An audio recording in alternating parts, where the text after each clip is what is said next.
24 lakh rupee জরিমানা শুনলেন পান্থ। বড় জরিমানা করা হয়েছে ঋষভ পান্থকে।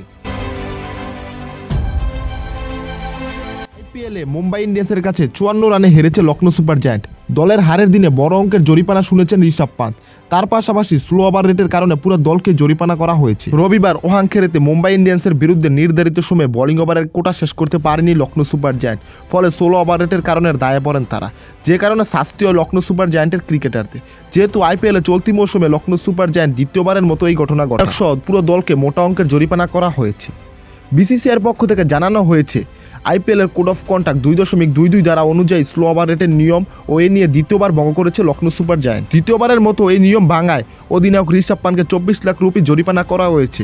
তার সঙ্গে পাশাপাশি ইনপ্যাক্ট খেলোয়াড়দের দলের সবাইকে ম্যাচ ফির 25% বা 6 লাখ রুপি করে জরিমানা করা হয়েছে। ব্যাটে নেই রান, ফর্মে নেই ক্যাপ্টেন্সিও করতে পারছেন না ঠিক মতো, তাহলে কি 27 কোটি টাকার চাপে খেলতে পারছেন না ঋষভ পান্থ? এবার আইপিএলে কি তিনি আর ফর্মে ফিরবেন নাকি এইভাবে চলে যাবে পুরো আইপিএল সিজনটা? জানিয়ে দিতে পারেন কমেন্টে।